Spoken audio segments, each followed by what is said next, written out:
여러분 안녕하십니까? 계속해서 원주에서 전해드립니다. 원주 아카데미 극장에 철거가 임박한 가운데 소멸이나 철거 위기에 직면한 근대 문화유산을 보호하고 활용하는 방법을 찾기 위한 전문가 토론회가 오늘 국회에서 열렸습니다. 홍익표 국회 문화체육관광위원회 위원장과 송기현 의원 등 문체위 소속 민주당, 정의당 의원 11명이 공동으로 주최한 이번 토론회에서 관련 분야 전문가와 시민단체 관계자들은 근대 문화유산의 보호의 필요성과 활용 방안을 폭넓게 논의했습니다. 토론회를 마련한 송기현 의원은 토론회에서 논의된 내용을 바탕으로 관련된 입법에 나설 계획입니다.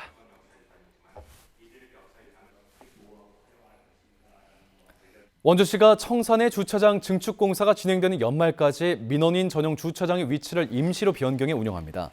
오는 28일부터 시청사를 방문하는 민원인들은 기존 청사 진입도로 우측에 있었던 주차장이 아닌 청사 뒤편 민원인 주차장을 이용하면 되겠습니다.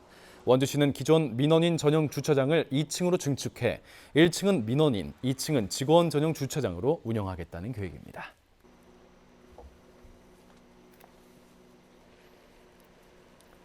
산림청이 강원 지역의 산사태 위기 경보 단계를 경계로 높였습니다. 산림청은 전국에 많은 비가 오면서 산사태 가능성이 커짐에 따라 강원, 충북, 경기도의 산사태 위기 경보 단계를 경계로 상향하겠다고 밝혔습니다.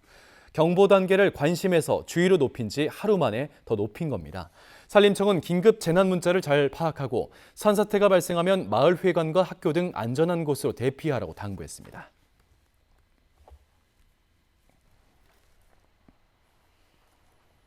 평창 진부에서 강릉 연곡을 잇는 국도 6호선 도로 건설공사 주민설명회가 오늘 평창군 진부 면사무소에서 열렸습니다.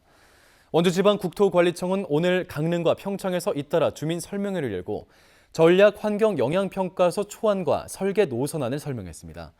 2,691억 원의 사업비가 투입되는 이번 사업은 평창군 진부면 간평리에서 강릉시 연곡면 삼산리까지 약 16km의 2차로를 신설하고 선형을 개량하는 공사입니다. 다음 달 11일까지 평창군청 건설과 환경과 진부 면사무소와 대관령 면사무소 민원실에서 관련 문서 공람까지 가능합니다. 국토관리청은 내년 1월까지 실시 설계를 마무리하고 본격적인 공사에 들어갈 계획입니다.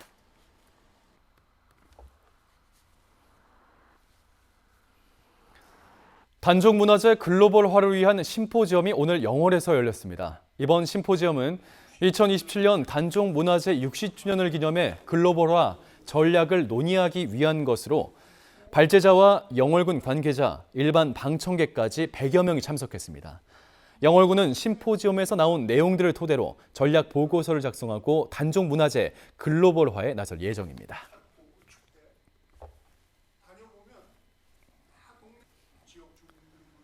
악취 관리 지역의 지정이 추진되고 있는 원주시 소천면 일대 축산단지의 악취 민원과 관련해 오늘 주민 설명회가 열렸습니다. 이번 설명회에선 악취 관리 지역 지정 신청 이후 현재까지 진행되고 있는 악취 실태조사 현황과 악취 관리 지역 지정 절차를 설명하고 주민들의 의견을 수렴했습니다. 1990년대부터 운영한 소천면 축산단지에는 현재 3개 농장에서 돼지 약 2만 1,000마리를 사육하고 있고 이 중 1개 농장에선 퇴비 제조 공장까지 운영하면서 주민들이 악취로 인한 불편을 호소해왔습니다.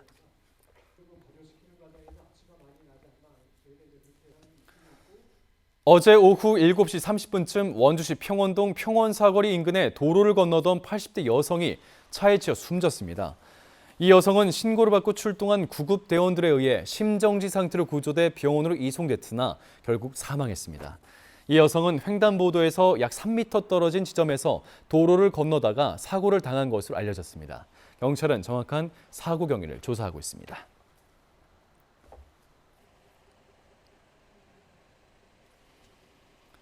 2024학년도 대학 수학능력시험 응시 원서 접수가 오늘부터 9월 8일까지 진행됩니다. 고등학교 3학년 재학생과 졸업생은 출신 고등학교, 다른 시도 고교 졸업자와 검정고시 합격자는 주민등록상 주소지 관할 시험지구 교육지원청에 본인이 직접 접수하면 되겠습니다. 장애인과 수영자, 군 복무자, 입원 환자, 해외 거주자는 대리 접수도 가능합니다. 강원도에선 지난해와 같이 춘천, 원주, 강릉, 속초, 양양, 동해 등 5개 시험지구가 운영되고 성적 통지표는 12월 8일에 발부됩니다.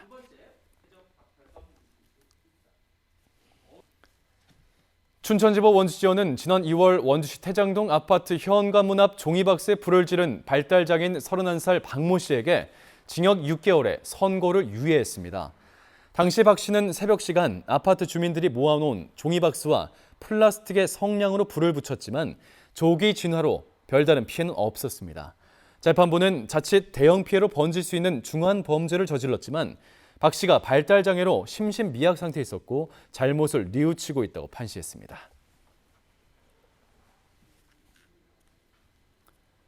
뉴스를 마칩니다. 고맙습니다.